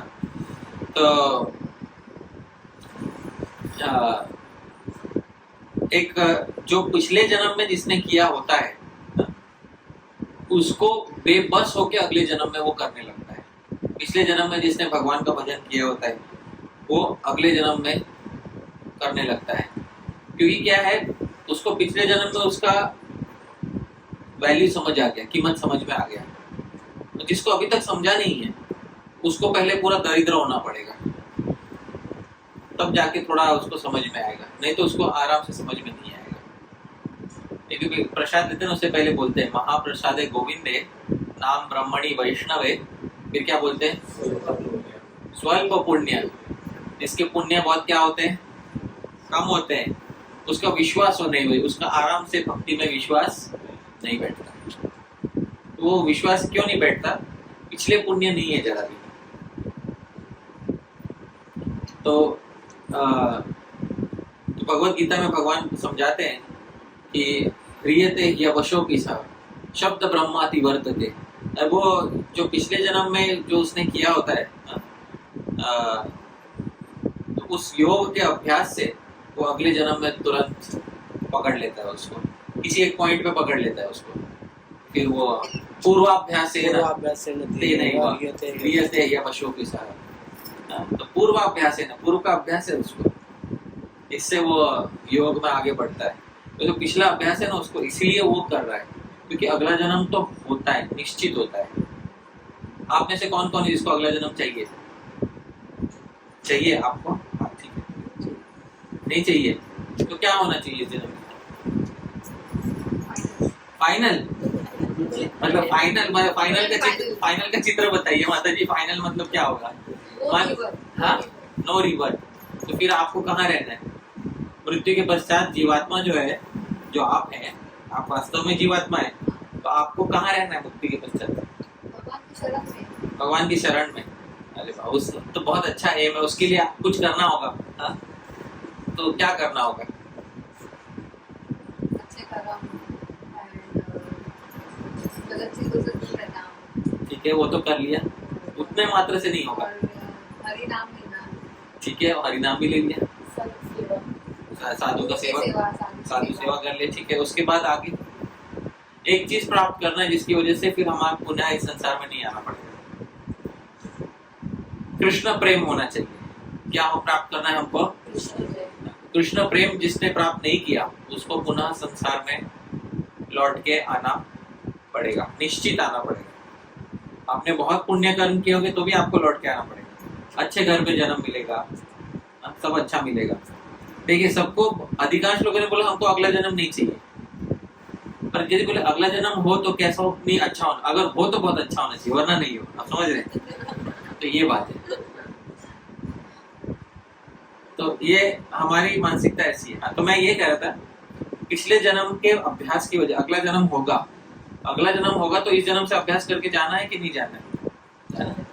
तो इस जन्म में वो अभ्यास आरंभ करना चाहिए, क्योंकि ये जन्म में वो अभ्यास अगर आरंभ नहीं किया तो वो अगले जन्म में फिर वापस एकदम जीरो से शुरू कर रहे हैं, तो वो बहुत वो कठिन होगा। तो एक पियानो बजाने वाला बहुत अच्छा, पहला एक जर्मनी में होता, ऑस्ट्रिया में होता, मोजार्ट नाम था उसका, मोजार्ट। तो मोजार्ट जब छोटा था तो उसने जब पहली बार पियानो देखा तो वो जब बजाने लगा उसको 5 मिनट में बहुत सारी चीज आ गई, बहुत सारी चीज आ गई। उसका टीचर बोला इतना तो एक वर्ष सीखने के बाद कोई सीखता है, जितना तुम 5 मिनट में जितना बजा रहे हो तो 1 साल सीखने के बाद होता है। तो मुझे नहीं पता, मुझे मेरी उंगलियां चलने लग गई इस पे। तो पूर्वाभ्यासेन तेनैव ह्रियते ह्यवशोऽपि सः। पहले का कुछ अभ्यास होता है ना, उससे व्यक्ति, आप देखते हैं कोई व्यक्ति तुरंत कोई वाद्य बजाने लग जाता है, कोई बचपन में ही कोई गाने लग जाता है, बचपन में ही कोई कुछ कलाएं करने लग जाता है। तो उसे जानना चाहिए कि उसको पूर्व का क्या है, उसको अभ्यास। वैसे ही कोई तुरंत आध्यात्मिकता में आकर्षित हो जाता है क्योंकि पूर्व जन्म का क्या है, अभ्यास है। तो ये जन्म में जितना अभ्यास हो जाएगा उतना अच्छा है, अगले जन्म में इस जन्म के अभ्यास से वहां आगे कंटिन्यू करेंगे। तो ये उसका उत्तर। ठीक है जी गुरु जी। जैसे कि व्यवस्था के लिए एक एज डिसाइडेड की गई, आफ्टर दैट एज आपको 5 वर्ष मिला, और जो पहले होता भी था लेकिन आज के दौर में ये थोड़ा डिफिकल्ट दिखता है क्योंकि हम एज को क्रॉस कर जाते हैं तो 5 वर्ष की तरफ नुकसान नहीं करते, करते रहते हैं। तो ऐसे कैसे अपना आचरण होना चाहिए जिसकी वजह से कॉन्शियसनेस अपनी 5 वर्ष जैसे ही हो, वैसे क्या कार्य होने चाहिए? क्योंकि रिलेशनशिप है, सब हमारा तो हो ही रहा है, उसी माहौल में है, तो डिफरेंस कैसा क्रिएट करें जो कॉन्शियसनेस क्रिएट? तो प्रश्न ये है कि पहले के समय में लोग वानप्रस्थ लेते थे 50 की उम्र के बाद और सच में वन चले जाते थे। आज वैसा नहीं है, तो घर पे रह के वानप्रस्थ कैसे रहे, ये प्रश्न है। तो ये वो ऐसा है ना कि नहाऊं भी और गीला भी नहीं हूं, आप समझ रहे ना, ये वो वाले टाइप के प्रश्न है। देखिए, जो पहले के लोग करते थे ना उसका एक कारण था। क्या पहले के लोगों को अपने घर में आसक्ति नहीं थी क्या? बताइए मुझे। पहले के लोग जो थे उनको अपने घर में आसक्ति नहीं थी क्या? उनको घर अपना नहीं लगता था क्या? उनका तो बहुत बड़े बड़े घर हुआ करते। मैं तो हमारे गांव में घर देखे मैंने, हाँ, इतना बड़ा बड़ा घर हुए थे। उनको क्या घर अपना नहीं लगता था? ऑब्वियसली लगता था ना। फिर इतना बड़ा घर और इतना बड़े परिवार, ऐसे भी नहीं कि एक ही बच्चा है, 2 बच्चे हैं, ऐसा नहीं, 10-10, 12 बच्चे रहते हैं लोगों के। हाँ, ये भी इतना सब व्यक्ति छोड़ के कैसे चला जाता था पहले, बताइए। कैसे होता था? पहले के लोग कैसे कर लेते थे? हम तो नहीं कर पाते। पहले ये सोच लेते कि पहले के लोग वो कैसे कर पाए जो आज हमारे लिए बहुत मुश्किल है। कल्चर क्योंकि वो कन्विंस है कि इधर रह के आसक्ति नहीं जाना। कल्चर तो हम भी उसी कल्चर, हम उसी मिट्टी में एक ऐसा जन्मे। होता है ना कि घर में किसी एल्डर ने किया हो, लाइक किसी के ग्रैंडफादर या उनके ग्रैंडफादर ने किया हो, तो वो कैरी फॉरवर्ड होता है। चलेगा। अब वो कैरी फॉरवर्ड हुआ नहीं है, हाँ। तो वो ट्रेनिंग ही नहीं मिली है इंसान अच्छा। को। चलो कैरी फॉरवर्ड नहीं हुआ इसलिए, जिनके कुल में कैरी, किसी एक ने, कोई एक होता है ना तोड़ने वाला जो कैरी फॉरवर्ड नहीं करता, कहीं से तो शुरू होता हाँ, है। yes, तो जो कैरी फॉरवर्ड नहीं करता वो क्यों नहीं कर पाता, ये बहुत आवश्यक है समझना। उसका मैं कारण बताता हूँ। पहले के समय में ना गांव में साधु आके समझाते थे व्यक्ति को। आप समझ रहे हैं, व्यक्ति किसका संग करता था?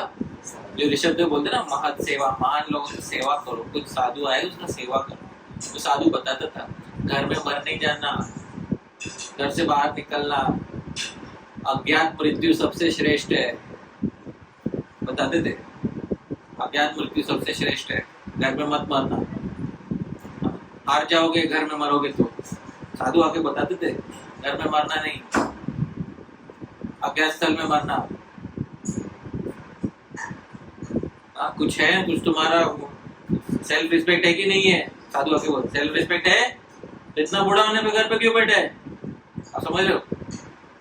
तो वो साधु आके घर पे समझाएगा, सेल्फ रिस्पेक्ट है। हाँ, तो बच्चा हो गया? हाँ हो गया। कितने बच्चे? 6 बच्चे। उसमें से कमाने वाले आज कितने हैं? उसमें सब कमाने लग गए, शादी हो गया सबका। तो तुम यहाँ पे क्या कर रहे हैं? अब यहाँ पे किसकी रोटी तोड़ रहे तुम? एक्चुअली पहले के साधु वैसा समझाते थे, आप समझ रहे हैं? हाँ? आजकल वो फूलों की बारिश वाला टाइप का समझाना नहीं है, आप समझ रहे हैं?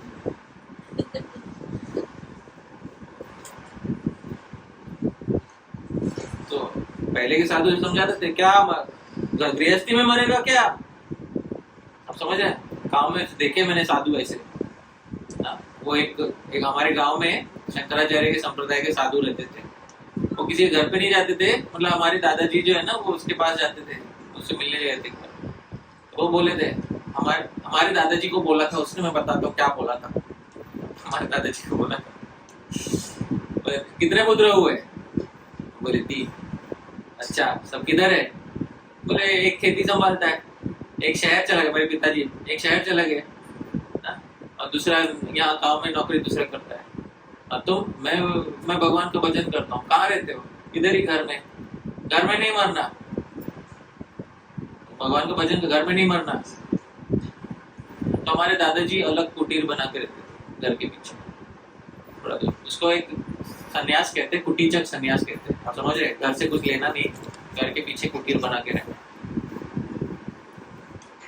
अब शहर में सब इम्प्रैक्टिकल हो गया ना। इम्प्रैक्टिकल के नाम पे कितने बिल फाड़ दिए हमने, है ना? तो कौन हमको आके कौन समझाएगा? जो समझाएगा उसको आता है, उसके मुंह पे दरवाजा बंद कर देंगे हम। आप समझ रहे? तो इम्प्रैक्टिकल बता रहा है। तो ये बहुत आवश्यक है बताना। तो आके ना इसको मराठी में कहते हैं खड़कून सांगणारा। हाँ, मतलब हड़का के बताने वाला कोई होना चाहिए। जैसे वो धृतराष्ट्र था ना, उसको हड़का के बताने वाला कोई था। कौन था धृतराष्ट्र को बताने वाला? विदुर था। यमराज आके बोला, ए क्या कर रहा? विदुर यमराज थे ना, है ना? धृतराष्ट्र कितना भाग्यशाली है कि मरने से पहले लोगों को प्राय यमराज मरने के बाद दिखता है। धृतराष्ट्र को यमराज मरने के पहले आए और बोले, क्या कर रहा है, निकल यहाँ से। ये बहुत आवश्यक है। हम सोचते हैं अच्छा चलो मैं किसी तीर्थ में चला जाऊंगा तो वहां पे एक अच्छा बड़ा मकान लेके मैं रह लूंगा। आप समझ रहे? हाँ, तो वैसा नहीं होता है। तो जो कुछ होता है जीवन के अंत में तपस्या करना रहता है, कुछ उसके लिए होता है। वो अज्ञात मरण होना चाहिए। पहले के समय में एटलीस्ट हमारे गांव में बताते हैं, घर वालों को पता नहीं चलना चाहिए कि कहाँ मर गया। घर वालों को पता नहीं चलना चाहिए कहाँ, वो अच्छा मृत्यु है। घर वालों को पता नहीं चलना चाहिए कहाँ मर गया।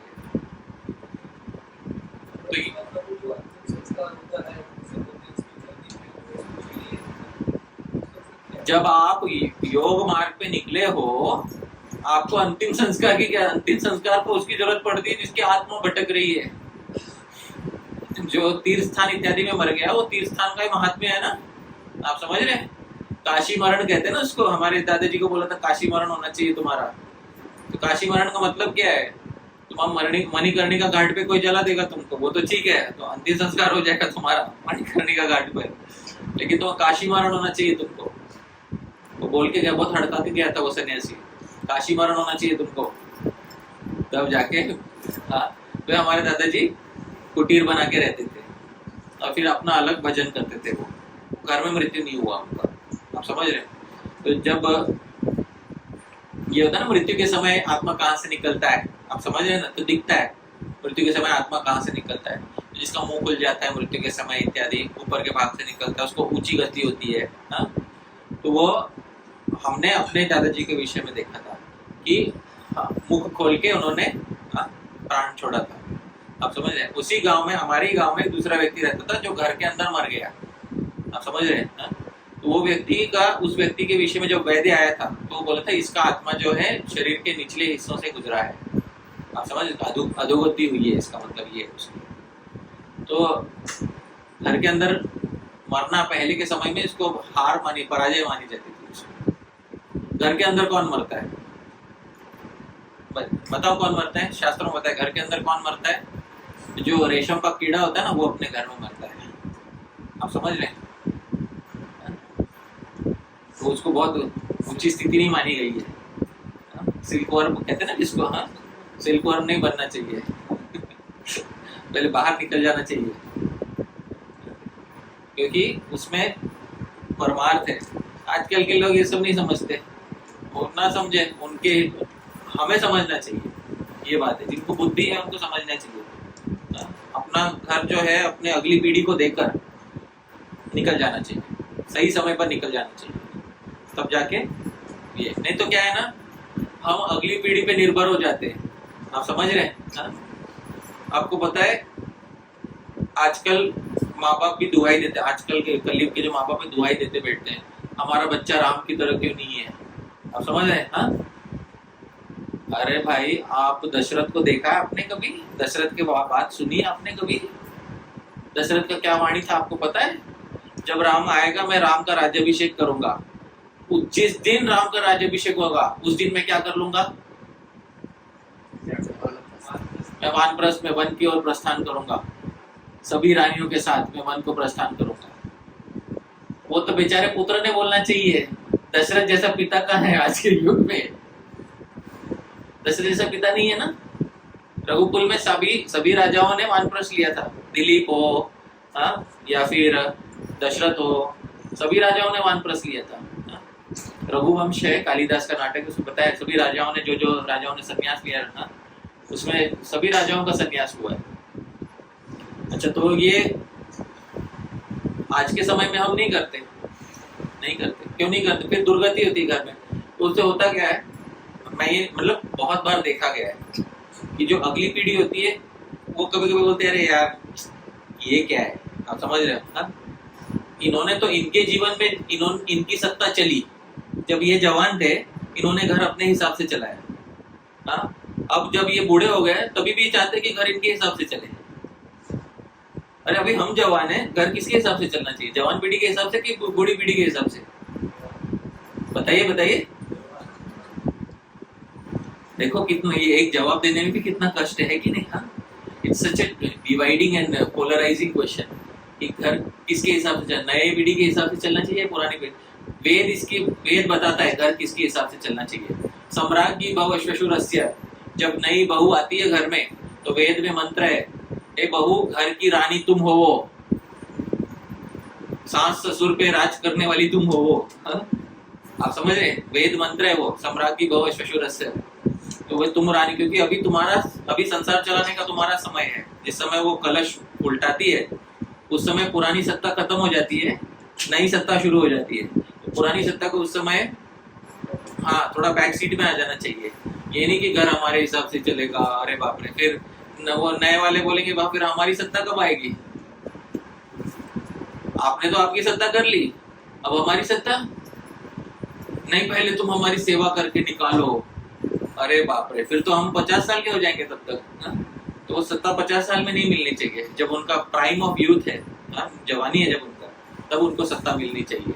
तो इसलिए पहले के समय में जिस समय विवाह कर दिया जाता था उस समय उसको उसकी सत्ता देकर भाई ये तुम्हारी सत्ता है, हम तुम्हारे मार्गदर्शन के लिए, आप समझ रहे हैं, निर्भर कभी नहीं होंगे तुम पे, निर्भर नहीं होंगे तुम, उच्च वृत्ति, निर्भर नहीं होंगे तुम पे, मार्गदर्शन कर लेंगे। तुमको कोई मार्गदर्शन चाहिए, तुम्हें बच्चा बड़ा करने में कुछ सहायता चाहिए, कुछ ये चाहिए, वो कर देंगे, बाकी चीज नहीं, उसके लिए हम अपना खुद देख लेंगे और अज्ञात मरण करेंगे, तुम्हें पता नहीं चलेगा कहाँ मर गया।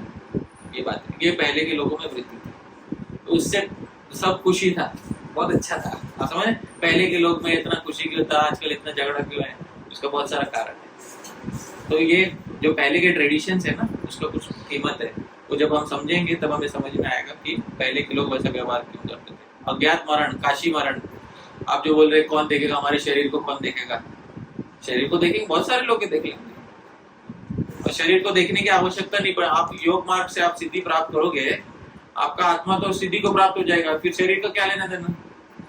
शरीर का संस्कार उसको चाहिए जिसका गति अच्छा नहीं हुआ है। गरुड़ पुराण में बताया ना, जो प्रेत बन गया है, उसकी शांति के लिए तर्पण करो, वैसा वाला व्यक्ति। उस आप तो योग मार्ग, भक्ति योग मार्ग पे, आपको शरीर मरने के बाद क्या होगा उसकी चिंता नहीं करनी चाहिए। ठीक है, तो प्रभु जी लास्ट क्वेश्चन, अभी जैसे आपने बताया कि लोग पैसे कमाने में लगे रहते हैं, उनको पता नहीं है समय का क्या इम्पोर्टेंस है, तो हम देखते हैं ऐसे लोगों को, उनको आप कैसे मोटिवेट करें? हम दूसरों को मोटिवेट करने से बहुत अच्छा है, हम स्वयं मोटिवेटेड है क्या, ये बात बहुत आवश्यक है।